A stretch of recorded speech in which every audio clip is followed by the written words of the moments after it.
Cuando iba a la capital japonesa, me preguntaba con qué me sorprendería la próxima metrópolis. Pero estaba muy equivocado. Una jungla de asfalto, pero con su propio urbanismo y encanto unidos. A veces cyberpunk, brillante, a veces arcaicamente tradicional y a veces ciudades absolutamente asombrosas.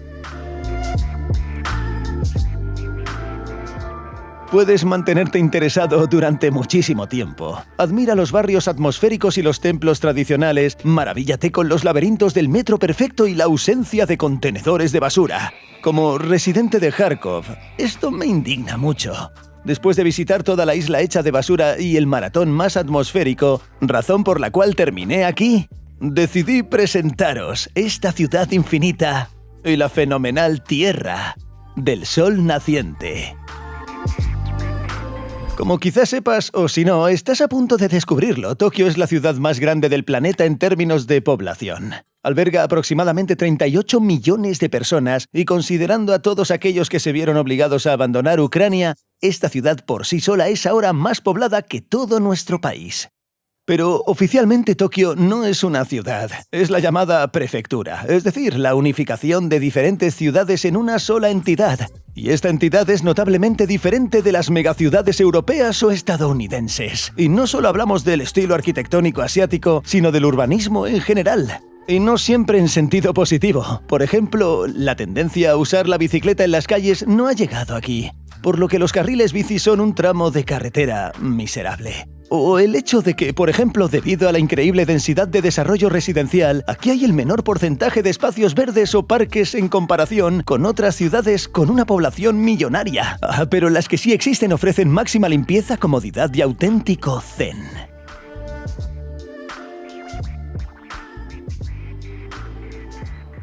Al mismo tiempo, Tokio tiene precios de vivienda relativamente bajos en comparación con otras grandes ciudades, y también se la considera la última metrópolis con propiedades inmobiliarias baratas. Y esto tiene una explicación.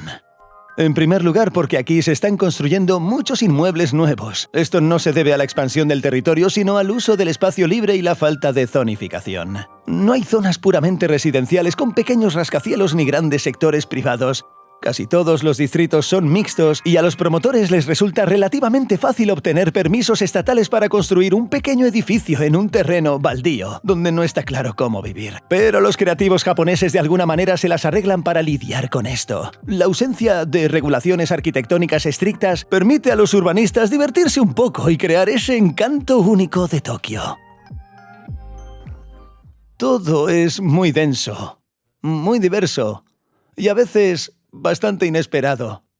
Caminas y ves una pequeña urbanización, pasas una gasolinera con lavadero de coches y al otro lado, pequeños supermercados. La ciudad está lo más abarrotada posible sin parecer voluminosa. En segundo lugar, el impuesto de sucesiones es escandaloso. Si quieres dejarles un apartamento a tus hijos, tienes que pagar el 55% del coste del erario público.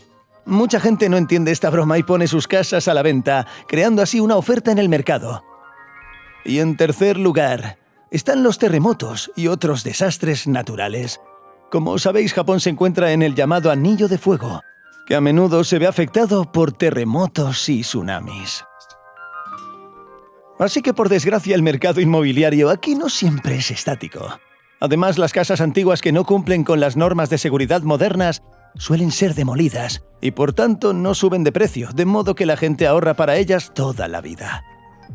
Y aquí las casas no se consideran algo sagrado, sino algo temporal, como un coche. Y hablando de coches, en Tokio es imposible comprar un coche sin permiso de aparcamiento. Esto soluciona el problema del tráfico y hace que la gente esté más dispuesta a coger el metro, que, a decir verdad, es el mejor que he usado en mi vida. Hablaremos sobre ello y ahora unas palabras sobre dónde viví en Tokio.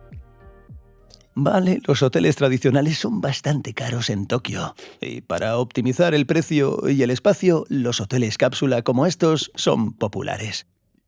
No es exactamente un hostal, ya que tienes tu propia habitación. Sí, claro, no hay mucho espacio en una cápsula como esta. Tengo la altura justa.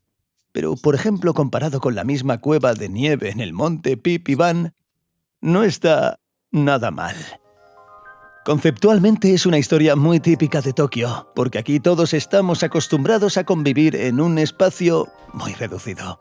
Y me sorprendió que aunque todo es compartido, haya un ambiente de seguridad y comodidad, porque todos siguen las normas y respetan a los demás residentes. No es el ambiente de un hostal tradicional. Hay 9 plantas, y estas son las habitaciones. Y los huéspedes son todos hombres. Es una especie de ambiente japonés masculino. Casi no había extranjeros entre los huéspedes del hotel, excepto yo. Y esto es típico en toda la ciudad, porque a pesar de ser uno de los principales centros de negocios del mundo, hay muy pocos expatriados, solo el 4% de la población. A modo de comparación, en Berlín es del 22% y en Londres o Nueva York de alrededor del 40%. Y gracias a esto Tokio no pierde su autenticidad japonesa y un extranjero no se sentirá cómodo en todas partes. Es decir, hay establecimientos o distritos enteros que no se entenderán si intentas explicar algo en inglés y tendrás que usar Google Translate o algo similar. Aún así, la situación es mucho mejor que en las regiones más remotas del país. Pero antes de eso, un pequeño apunte.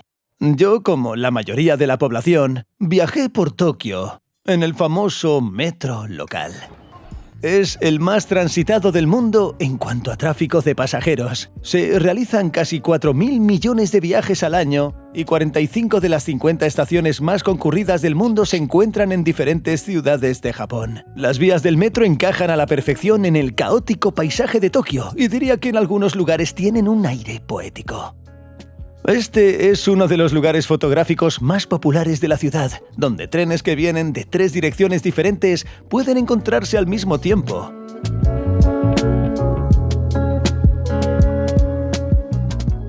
Y si alguien lo preguntaba, después de una hora de espera, logré captar algo similar a esto. El metro de Tokio tiene 9 líneas. Unas 300 estaciones. Líneas separadas que llevan a los aeropuertos y una línea separada con un monorraíl sin conductor que lleva a la isla de Odaiba. Y quizás solo quienes lo diseñaron todo puedan entenderlo, y aún así no es preciso. De hecho, el metro de Tokio se considera uno de los mejor diseñados del mundo, ya que tuvieron que maximizar el tráfico de pasajeros con recursos muy limitados después de la Segunda Guerra Mundial. En la práctica, este sistema es muy práctico, pero aún así, estos laberintos me marean un poco. Y por cierto, los extranjeros con una estatura superior a la media deberían tener cuidado, porque el tamaño de los laberintos es típico de Japón. Declaro con toda responsabilidad que advierten sobre esto por una razón. Y el sistema de venta de billetes también puede parecer bastante obvio. Los billetes físicos se venden en cada estación a través de máquinas de aspecto arcaico que solo aceptan efectivo. Y para las rutas con transbordo, a veces es necesario llevar varios billetes de papel. A veces es tan complicado que hay que ir a una taquilla física. Y creo que estas cosas siguen teniendo tanta demanda solo por la afición japonesa por todo tipo de aparatos mecánicos de la vieja escuela. Existe un sistema muy práctico de tarjetas de viaje que se pueden comprar y recargar directamente desde la aplicación de billetera estándar del smartphone. Los japoneses han empezado a experimentar con puertas automáticas en el metro que permiten el acceso mediante reconocimiento facial. Vi estas cosas en persona en la ciudad de Osaka, y aunque nadie las usó conmigo, creo que no tardarán en olvidarse incluso de los pases de viaje para smartphones. Así que de hecho su metro vive en el futuro, y en el pasado a la vez, al igual que el resto de Japón. Y ahora, un poco sobre por qué el metro de Tokio es la mejor experiencia de transporte público de mi vida. En primer lugar, la comodidad de los trenes. Los asientos tienen calefacción. Los trenes son silenciosos y no es difícil conciliar el sueño con tanta comodidad. Dormir en el metro es algo totalmente habitual, y no solo por el conocido exceso de trabajo de los empleados de Tokio, sino porque el metro funciona con una puntualidad sin precedentes. Es decir, puedes poner una alarma para tu estación y estar 100% seguro de que el metro llegará en cualquier momento. Esto se logra gracias a la hábil gestión de los trenes al estilo japonés y al hecho de que los conductores a menudo pasan toda su carrera en una sola línea de metro, aprendiendo a fondo todos los matices, dónde reducir la velocidad, dónde aumentarla, etc., además de su perfecto estado técnico. Todo se inspecciona a diario para detectar las más mínimas desviaciones y los trenes se descarrilan estrictamente cada 4 años, se realiza un mantenimiento completo y se devuelven a sus rutas. Es un poco triste después de eso ver nuestros trenes en los que a veces la última reparación se realizó cuando la gente aún pagaba los billetes con cupones. Pero no es el hardware lo que más influye en la experiencia positiva de viajar en el transporte público japonés, sino la gente. Para evitar que el metro se convierta en un caos y un ruido constante, existe una cultura y unas normas que se siguen invariablemente. En primer lugar, la organización y la sincronización al moverse por las estaciones. Nadie empuja a nadie, nadie adelanta agresivamente a nadie y todos se mueven por sus carriles. Y quizás sea solo yo, pero la forma en que bajan de las escaleras mecánicas a veces es poesía en movimiento. Además, no hay ruido ni siquiera conversaciones en los vagones, así que incluso en horas de mucha gente siguen siendo muy tranquilos y silenciosos. Y en tercer lugar, una de las experiencias culturales más memorables que he vivido al visitar Japón en general son sus colas de embarque.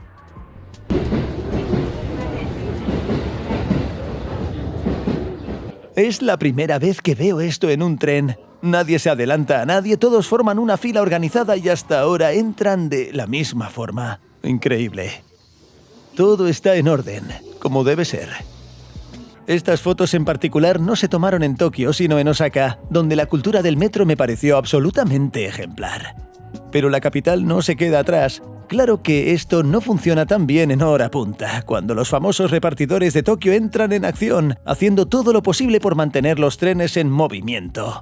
No, pero no usé el metro en esas horas y afortunadamente no vi ese espectáculo en directo.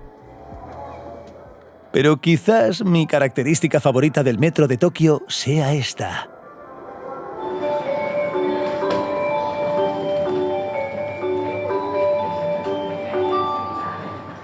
Música. La música que suena en las estaciones antes de que salga el tren.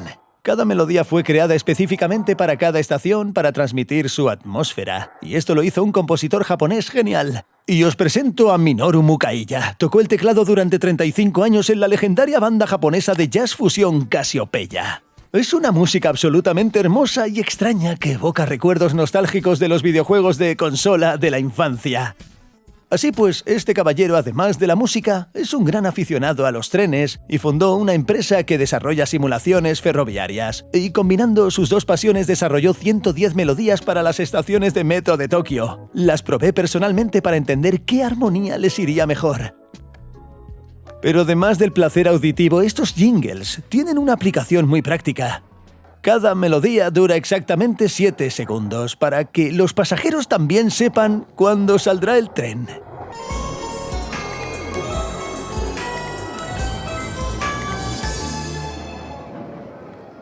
Esta melodía, por cierto, proviene de la estación de Shibuya, la segunda estación más concurrida del mundo y quizás la más popular entre los turistas de Tokio. Porque en primer lugar, aquí vive el perro japonés más famoso y justo al lado se encuentra la intersección más famosa y concurrida del mundo.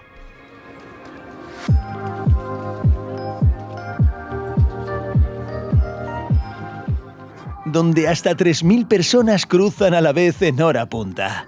Un símbolo viviente de la ajetreada y superpoblada ciudad de Tokio.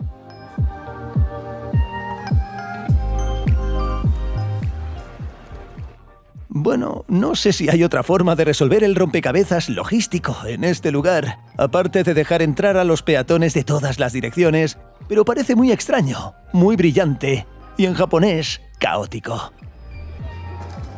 No sé, quizá debería haber pasado por aquí y haber seguido adelante. Y luego es cuesta arriba. Uno de los miradores más famosos y especiales de Tokio se encuentra en un centro de oficinas sobre la misma intersección.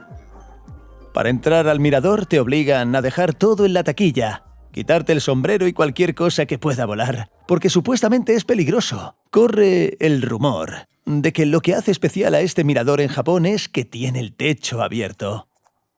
Porque hay un matiz en este país con tantos suicidios. Y para neutralizar la tentación de hacer algo así, todos los demás miradores están completamente vallados, completamente acristalados, para que la gente no pueda tirarse desde allí. Una verdadera pena. La vista desde aquí es realmente magnífica, con todo el urbanismo tokiota, pero aún así no pude evitar pensar en la naturaleza teórica y potencialmente suicida de este sitio. Para ser justos, aunque quisiera, sería imposible saltar desde este techo. Todo está cubierto de cristal, todo está encerrado en redes, y se respira una atmósfera de seguridad y esterilidad típicas de Japón. Y con esto en mente, pasemos al ambiente del Japón más tradicional. Nos hemos mudado al distrito de Asakusa. Este es el distrito más antiguo de Tokio, una especie de Podil local.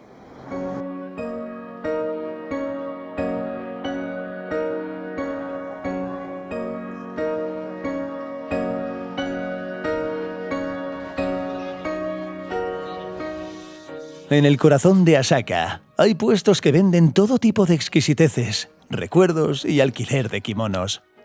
Y la gente acude al templo budista más antiguo de Tokio y uno de los más destacados de todo Japón.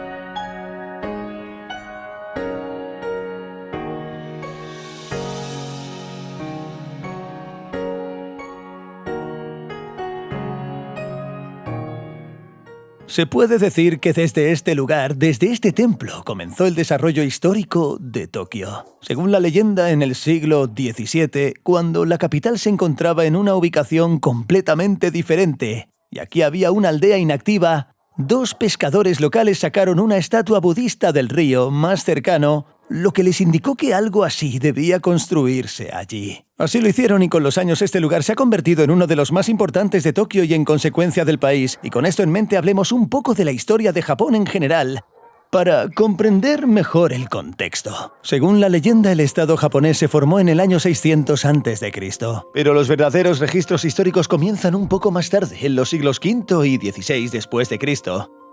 También fue la época en que el budismo llegó a Japón desde China y se construyeron la mayoría de los templos, lo que tuvo un gran impacto político.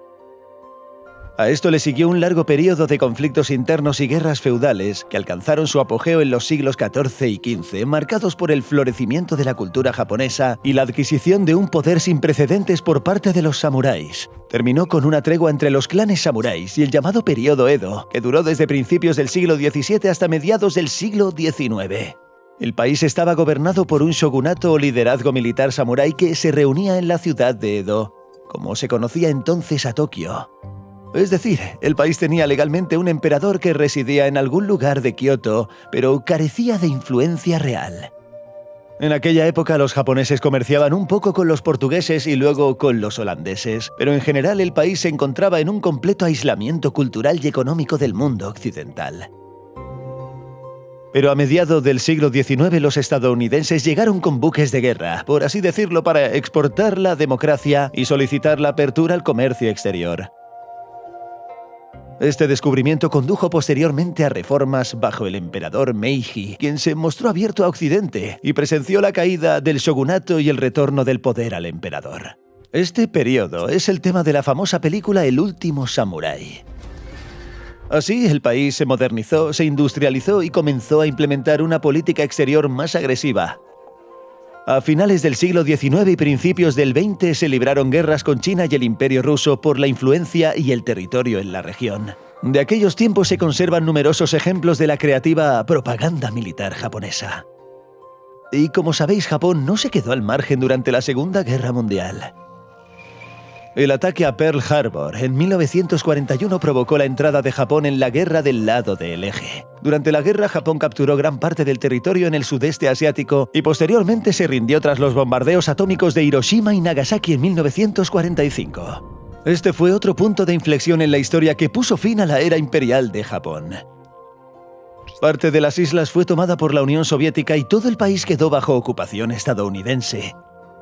Más adelante hablaremos un poco más sobre la asombrosa recuperación y prosperidad económica de la posguerra. Ahora bien, lo principal que me gustaría destacar es que, además de terremotos y tsunamis, las ciudades japonesas fueron destruidas en gran medida, casi por completo, por numerosas guerras en Japón, tanto internas como externas. Por lo que hay muy poco que sea directamente original en el país.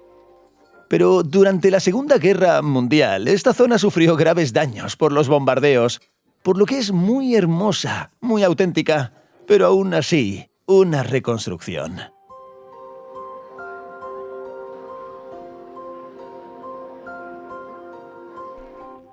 Pero, por supuesto, las tradiciones y rituales religiosos no pueden ser aniquilados por bombardeos masivos, y aquí se encuentran en plena forma budista. Con fumar incienso local, lavado de manos ceremonial antes de entrar y otras transacciones financieras y de oración.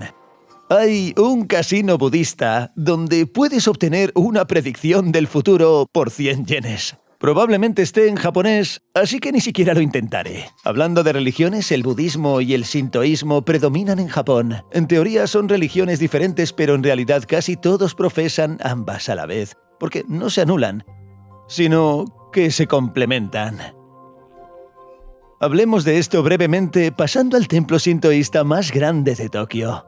Está ubicado en un denso bosque casi en el centro de la ciudad y fue construido en honor al mismo emperador Meiji, quien realizó las mismas reformas.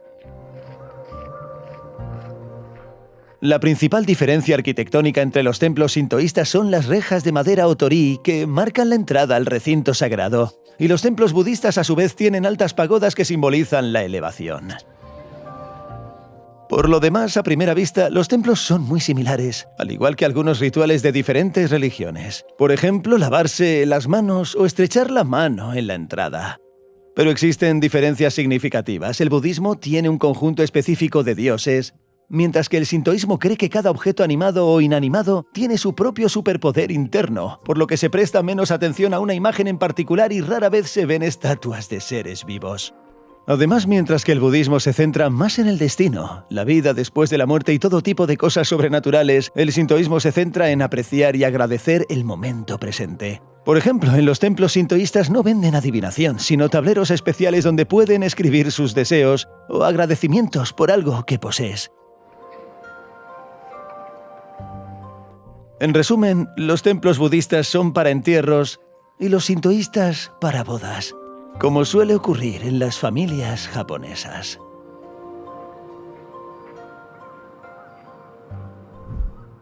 Con esto termina nuestra excursión a templos y religión y regresamos al Tokio más moderno.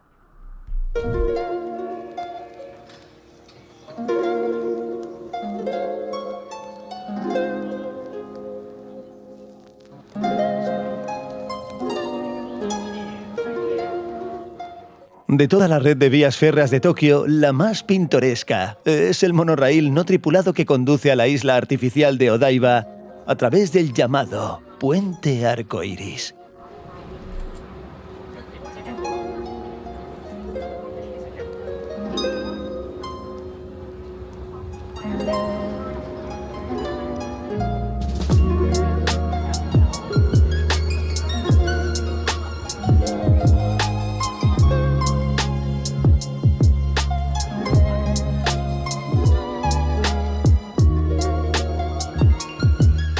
Así que sí, esta es la isla artificial de Odaiba. Sus primeras partes se construyeron durante el período Edo en el siglo XIX como fortificaciones defensivas, pero en los años 90 el anterior gobierno de Tokio decidió expandir considerablemente la historia de esta isla y crear un distrito completamente nuevo. Y es interesante que algunas partes de esta isla o islas estén hechas completamente de residuos de construcción y domésticos. Es decir, hay fábricas especiales que incineran los residuos para convertirlos en materiales de construcción. Y aquí va una pequeña nota sobre la basura de Tokio. En esta ciudad se toman muy en serio la recogida de residuos y el reciclaje, y animan a los residentes a llevarse todo a casa, a clasificar ellos mismos sus residuos y a hacerse responsables.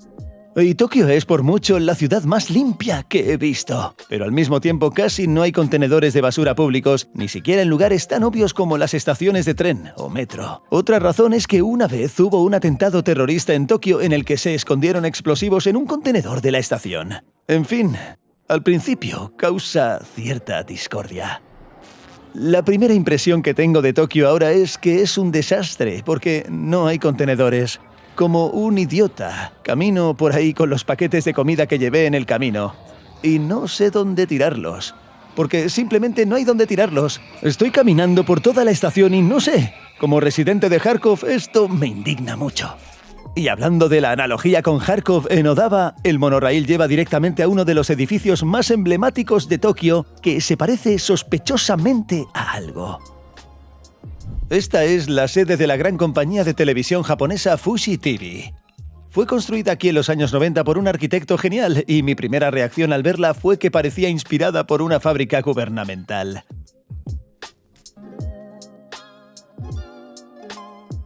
Entre otras referencias arquitectónicas, Nueva York es muy evidente. Pero al mismo tiempo, Odaiba tiene su propio encanto takiota japonés.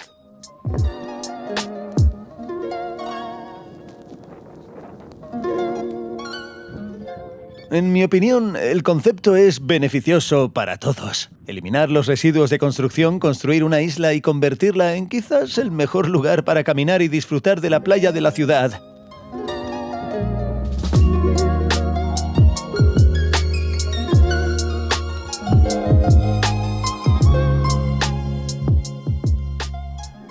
En general, Odaiba es impresionante, tanto desde el punto de vista de la ingeniería como de la estética. Pero no es el mejor lugar para pasear en uno de los muchos días lluviosos de Tokio. Por supuesto, Tokio, como cualquier gran ciudad, tiene muchos museos y exposiciones para resguardarse de la lluvia. Pero el único museo que he visitado en Tokio es el famoso Team Lab, que requiere semanas de reserva y meses de antelación durante la temporada turística. Y mientras espero, no la primera ni la última, fila japonesa para entrar a este museo, os contaré un poco sobre él. Team Lab es una asociación de diseñadores, programadores y artistas 3D que se reunió en 2001 y se dedicaron al arte digital antes de que se popularizara. Se ganaban la vida desarrollando software y diseñando espacios futuristas para sus clientes. En 2015 abrimos nuestro primer espacio de arte digital. Ahora tienen varias exposiciones por todo el mundo, y dos de las más famosas están aquí en Tokio. Y descubrí uno más reciente llamado Planets, cuyo concepto es intentar que te sientas en armonía con el espacio que te rodea. Y para lograrlo, justo en la entrada te piden que te quites los calcetines perfumados y camines descalzo. ¿Por qué es necesario este fetichismo de pies por aquí? Lo entiendes en cuanto entras en el primer espacio. Es un arroyo que conduce a una pequeña cascada artificial. A continuación atraviesas una habitación con suelo blando en la que pareces caer como en arenas movedizas.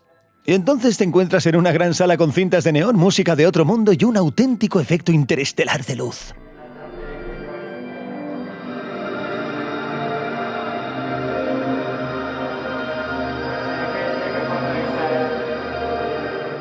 La siguiente sala tiene un concepto similar, pero en lugar de cintas está llena de enormes bolas blandas. Con la luz cambiante y las superficies espejadas, esto también es impresionante en vivo. Por cierto, es bastante interesante que tengan la decencia de advertirte que hay habitaciones con suelos de espejo, así que para las chicas que lleven falda y no quieran encontrarse con algún pervertido, es mejor usar pantalones cortos. Pero aquí es donde empieza lo asombroso. De camino te piden que te subas los pantalones hasta la rodilla porque te adentras en un arroyo tipo café con leche que sigues hasta un enorme estanque que brilla con diferentes colores.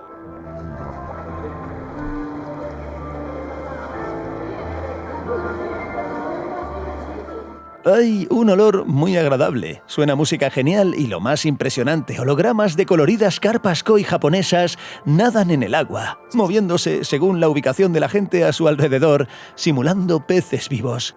Y todo esto no está pregrabado sino dibujado y proyectado en tiempo real. Esa es la quinta esencia del verdadero arte digital.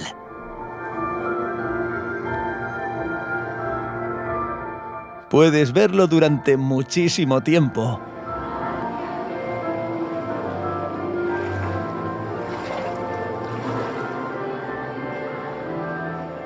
La siguiente exposición se llama Nadando en el universo floral.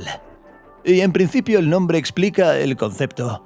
Se trata de una sala semiesférica sólida con colores dibujados por un algoritmo que te hipnotiza de forma natural durante un buen cuarto de hora.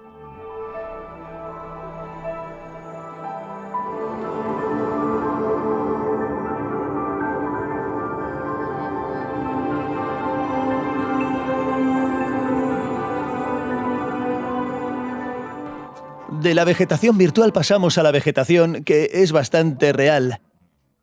El museo cuenta con la llamada zona de jardín. En el invernadero húmedo crece musgo, en el que se han pegado huevos de cristal que brillan con diferentes colores, creando una ilusión óptica de otro planeta.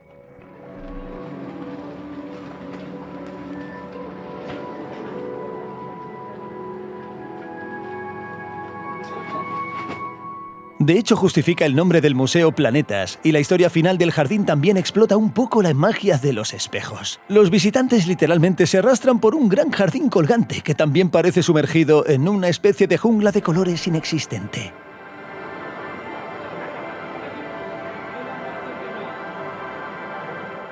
Uno puede permanecer en ellos durante muchísimo tiempo, pero entonces el personal se acerca y amablemente le pide que no se quede demasiado tiempo, oiga, para dejar espacio a otras personas. Desde un punto de vista técnico, estas exposiciones no tienen nada de cósmico, pero en la práctica nunca he visto nada igual. En mi opinión, este museo ha logrado que uno sienta sus exposiciones con todos los sentidos.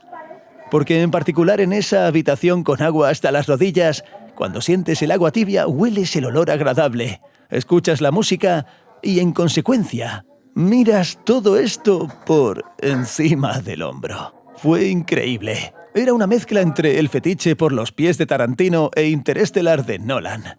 Sí, soy la hostia haciendo resúmenes. En resumen, este lugar se considera sin duda uno de los principales atractivos turísticos de Tokio.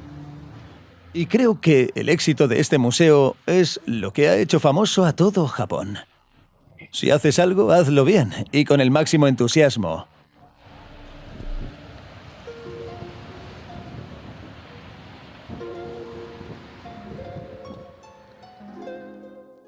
Además, siendo un país relativamente pequeño, Japón es famoso por sus grandes marcas de altísima calidad que producen casi de todo. Desde ropa como Asics y Uniqlo hasta coches. El país se sitúa constantemente entre los 3 primeros del mundo en producción y compra de coches. Y esto a pesar de la excelente disponibilidad de transporte público y las mismas restricciones en la capital. Esto se debe principalmente a que la gente de aquí está increíblemente orgullosa de su industria automovilística y compra directamente a su propio fabricante. De hecho, rara vez veo coches extranjeros en Japón. Claro que hay algunos en Tokio, pero en su mayoría son modelos muy caros para quienes por principio buscan algo de Alemania. Lo mismo ocurre con los electrodomésticos. No necesitan importar nada porque tienen todo por aquí y además siguen siendo una isla. Y aquí tienen sus propias marcas nacionales como Zohirushi. Esta marca, según cuentan, empezó fabricando recipientes para transportar órganos para trasplantes, por lo que allí se exigen altos estándares de fiabilidad. He visto sus electrodomésticos en todos los lugares a los que he viajado y yo mismo uso su termo. Es una especie de termo japonés, lo llevo usando 4 años y nunca me ha fallado, y utilizo para transportar tés y agua hirviendo. De hecho, la cámara Lumix, con la que llevo 3 años disparando, Sony, Canon, Nikon, Pentax, ¡Dios mío!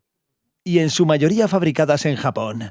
Y es realmente sorprendente que casi el 95% de las marcas en un mercado tan grande y global provengan de este pequeño archipiélago. E incluso la elitista Leica alemana produce la mayoría de su óptica en fábricas japonesas. Para hablar un poco sobre este fenómeno, visité Tokio, mi Legoland personal, por así decirlo.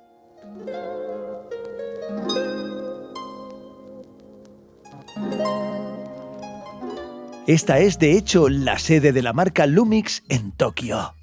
Vine aquí porque en mis caóticos desplazamientos por Japón se me cayó la cámara al suelo con mi torpe mano y necesitaba llevarla al servicio para comprobar si el paciente sobreviviría. Allí en el acto hablé con el señor Sakamoto, uno de los especialistas de la marca, y con la ayuda de Google Translate comprendimos los factores que han convertido a Japón en el centro de la fabricación de cámaras y objetivos. El primer factor es el afán japonés por el perfeccionismo, ya que las cámaras no se limitan a ensamblar unas cuantas tablas. Es un trabajo muy largo, minucioso y preciso. En segundo lugar está el factor natural. Aquí tenemos agua de montaña de muy alta calidad, necesaria para la producción de objetivos de alta calidad. Y el tercer factor es el económico. Tras la derrota de la Segunda Guerra Mundial, Japón no tuvo oportunidad de desarrollar nada más en el ámbito militar, pero sí se utilizaron muchas tecnologías punteras en este ámbito. Y adaptaron esto para producir ópticas de calidad y a un precio más bajo que las marcas europeas. Y por cierto, debo decir algunas palabras sobre el periodo de la economía japonesa después de la Segunda Guerra Mundial, porque es un fenómeno económico muy interesante. Así pues, tras el devastador bombardeo y la rendición estadounidense, la economía, las industrias y las ciudades japonesas quedaron literalmente en ruinas, y la población se quedó llorando y avergonzada por la guerra. Tras su victoria, los estadounidenses que se habían afianzado en el archipiélago comenzaron a invertir fuertemente en la economía y la reconstrucción de Japón. Pero no solo para disculparse por los ataques atómicos, sino ante todo para evitar la llegada del consumismo. Seguía siendo la Guerra Fría y, como dicen, solo negocios. Y los japoneses, a su vez, no solo gestionaron estas inversiones con gran competencia, sino que también organizaron los llamados Keiretsu. Estas son asociaciones de industriales, empresas y bancos que invertían mutuamente y bajo la guía del Estado creaban las condiciones más favorables para el crecimiento y el desarrollo mutuos. Los líderes del país indicaban a quién se debía otorgar la tasa de interés más favorable y a quién se debían enviar primero las materias primas, lo que se tradujo en una especie de gran nepotismo económico a nivel nacional, y funcionó. Japón se convirtió rápidamente en líder en la producción y exportación de diversos electrodomésticos, productos electrónicos, automóviles y productos ópticos. El PIB del país crecía rápidamente y nuevos centros de negocios y distritos de lujo se construían en Tokio como hongos tras la lluvia. Todo marchaba tan bien que en la década de 1980 las empresas japonesas comenzaron a comprar rascacielos enteros en Estados Unidos. Y los estadounidenses comenzaron a temer que el país al que supuestamente habían derrotado en la Segunda Guerra Mundial pronto los absorbiera. Esto se refleja, por ejemplo, en la película Blade Runner de 1982. Y luego la situación se ralentizó un poco. En la década de 1990, debido a una serie de decisiones económicas mal pensadas, la burbuja inmobiliaria y de valores japonesa estalló ligeramente. La gente tiene menos confianza en su futuro, la tasa de natalidad ha disminuido drásticamente y la edad promedio del país ha aumentado drásticamente. Y Japón, que se consideraba inalcanzablemente futurista y cyberpunk en los años 80, en la década del 2000 comenzó a quedarse atrás tecnológicamente respecto al resto del mundo. Y es por eso que Japón y Tokio en particular parecen estar congelados en los años 80 o 90, pero al mismo tiempo no podemos decir que el país esté en una crisis total. Sí, la economía está un poco estancada, pero el desarrollo continúa y se están creando nuevos proyectos a gran escala. Uno de ellos es el que visitaremos ahora. Esta torre, que desde 2010 se alza solitaria entre los edificios relativamente bajos que la rodean, es la Tokyo Sky Tree. Y es interesante que esté construida con la tecnología que se usaba en el antiguo Japón para construir sus pagodas de varios pisos con un núcleo antisísmico flexible. Sí, no fue fácil ni barato, pero sería una lástima que el próximo terremoto provocara el colapso de esta torre, la más alta del planeta. Bueno, claro, hay un Burj Khalifa mucho más alto en el mundo, y en Arabia Saudita están construyendo algo a gran escala, pero todos son rascacielos. Y esta es una torre de comunicaciones, y en su categoría es, por tanto, la más alta del mundo. Pero obviamente, además de ser una antena gigante, también es una gran atracción turística. Compré una entrada para una hora predeterminada, pensando que llegaría y empezaría a disfrutar del atardecer enseguida. Pero había una cola de gente que había reservado con antelación, junto con otra de gente que había venido a comprar allí mismo, así que un poco de tiempo no venía nada mal. Bueno, era hora de cambiar la reserva online por una entrada impresa, y ahora hay otra cola para por fin subir al ascensor. Hacer cola en Japón es como un deporte nacional. Vale, esa fue otra cola para pasar el control de seguridad y ahora es la tercera, con suerte para subir al ascensor.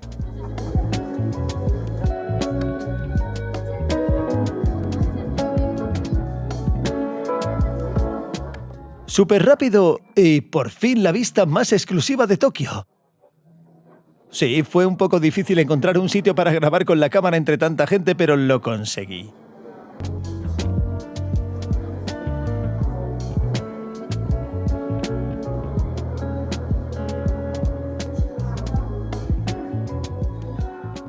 En algún lugar de ahí deberías poder ver el Fuji, pero no se puede por la contaminación.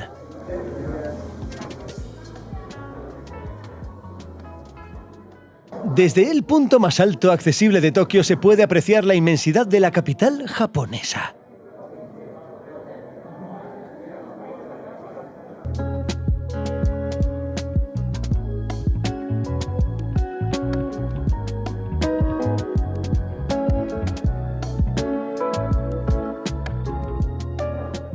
Brilla con las luces de la ciudad por la noche, hasta el horizonte y más allá. Y nunca antes había visto algo igual en directo.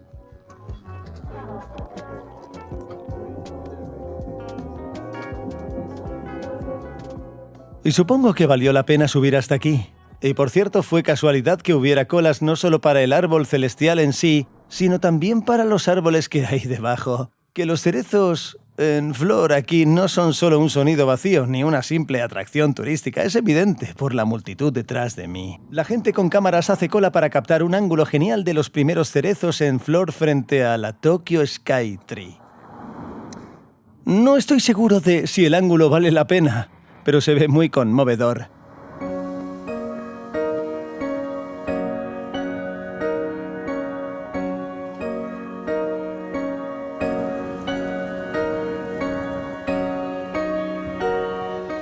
Personalmente siempre me he preguntado por qué los turistas acuden en masa a Japón durante la temporada de los cerezos en flor. Porque, como recordaréis, me interesa más la nieve japonesa, pero debo admitir que estéticamente es realmente preciosa. Bueno, nos trasladamos a una estación llamada Akihabara para hablar de otro de los imanes turísticos más importantes de Japón. Este barrio se parece a lo que una inteligencia artificial probablemente describiría como Tokio. Muy colorido, cyberpunk con numerosas tiendas de videojuegos y electrónica y todo tipo de máquinas recreativas y tragaperras.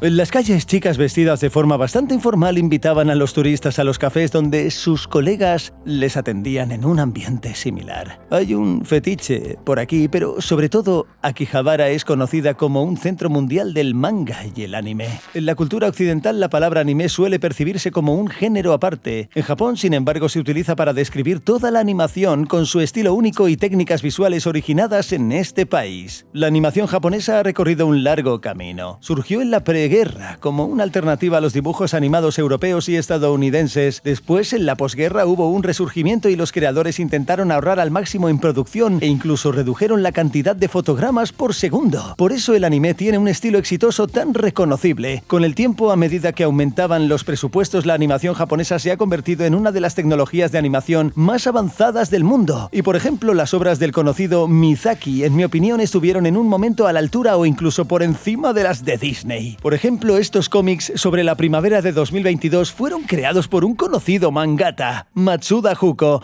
y un par de copias fueron donadas a la Embajada de Ucrania en Japón. La variedad de géneros de manga supera con creces la del anime y se pueden encontrar libros sobre casi cualquier tema. También tiene una gran demanda, especialmente en el mercado nacional. El mercado se estima en $30.000 millones y crece cada año. Y ni siquiera estamos hablando de las ganancias indirectas de todos los turistas que vienen aquí por esto. Para haceros una idea, el anime, en términos de ventas de mercancías y exportaciones, derechos de transmisión mundial, publicidad, etc., es la tercera industria más grande de Japón. Pero es interesante hablar de ello desde un punto de vista económico. Personalmente tengo muy poco interés en el anime como forma de arte y se convirtieron en el punto de partida para una variedad infinita de obras japonesas más especializadas. Y todos estos Pokémon, Naruto, Sailor Moon, Dragon Balls se volvieron populares no solo en la televisión japonesa, sino también en la occidental. Pero en la segunda mitad del siglo XX, finalmente explotó en popularidad porque se transmitió por televisión. En resumen, aquí hay muchísimo manga, y lo lee todo el mundo. Por ejemplo, incluso mi hotel Cápsula tenía una taquilla aparte. Y hay una estadística interesante. En Japón se usa más papel anualmente para imprimir manga que para papel higiénico. Por eso se debe en parte a la sofisticación tecnológica de sus inodoros milagrosos. ¿Qué quieres decir con todo esto?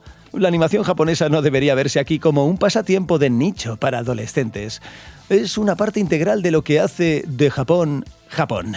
Los personajes se pueden encontrar desde el aeropuerto y el ascensor hasta un rascacielos, hasta enormes estatuas en las calles y pantallas en las estaciones de metro. Esto es, por cierto, en la estación de metro de Shinjuku, la más concurrida del mundo. Tiene 3,5 millones de pasajeros al día. Imagínate esta cifra. El barrio que rodea la estación también coincide. Es densa, concurrida, luminosa, con la mayor cantidad de rascacielos de Tokio, letreros de neón en las calles y restaurantes. Hay más de 5.000 y se puede encontrar prácticamente de todo. Por ejemplo, hay un restaurante de ramen con 2 estrellas Michelin en el que hice cola durante 1 hora. Y aunque no fue el mejor ramen que he probado en Japón, valió la pena. Y un pequeño adelanto sobre la comida de Japón y de Tokio en particular. Hablaremos más y pienso dedicarle un vídeo aparte. Así que, como dicen, no olvidéis suscribiros para no perdéroslo. Creo que es la cabeza. Perdonad, Shinjuku es el hogar del mayor número de extranjeros en Tokio y también es el hogar de uno de los personajes cinematográficos más famosos de Japón, Godzilla. Y esta calle tan popular se llama Godzilla Road. En resumen, sin duda hay lugares para pasear y cosas que ver aquí. La zona de Shinjuku parece muy luminosa y turística, pero puedes desviarte un paso a la derecha o a la izquierda hacia algunas calles vecinas y encontrarte en lugares que no son tan seguros ni prósperos. Pero hay un lugar, un barrio, que es uno de los más seguros de Tokio, aunque no lo parezca. Y nos vamos para allá. En el corazón de Shinjuku hay un famoso distrito de ocio llamado Kabuki-cho, con varios burdeles clandestinos que se hacen pasar por cafeterías, hoteles para la prostitución y la venta de drogas y sustancias en la calle. Todo está gestionado por la Yakuza. En resumen, la clásica definición enciclopédica del término zona de moda. Pero en medio de Kabuki-cho se encuentra un terreno llamado Golden Gai, o Ciudad Dorada, que contrasta marcadamente con todo lo que lo rodea. Alberga pequeños locales de copas con capacidad para 2 y a veces 8 personas, y las calles tienen sus propias normas. No se puede hacer ruido, no se puede fumar y, por supuesto, no se puede tirar basura. Y todos los visitantes las cumplen, por lo que el ambiente es muy peculiar. Todo el mundo parece estar bebiendo, pero hay un silencio absoluto.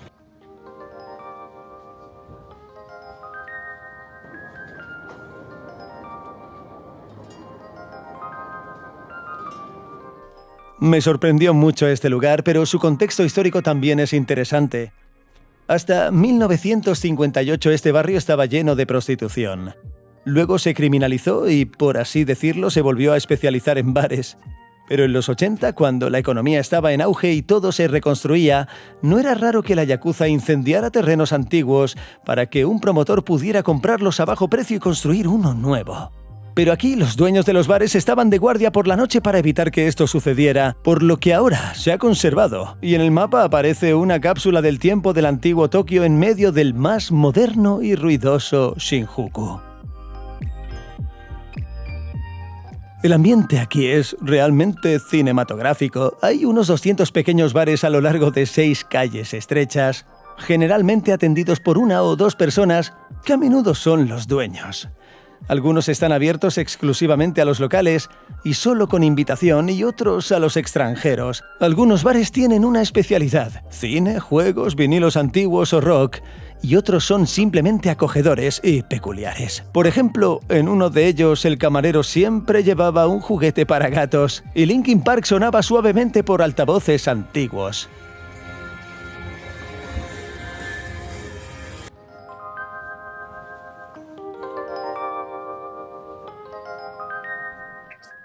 A menudo ocurre que las capitales o las ciudades más grandes de los países, con su cosmopolitismo, son radicalmente diferentes del resto del país.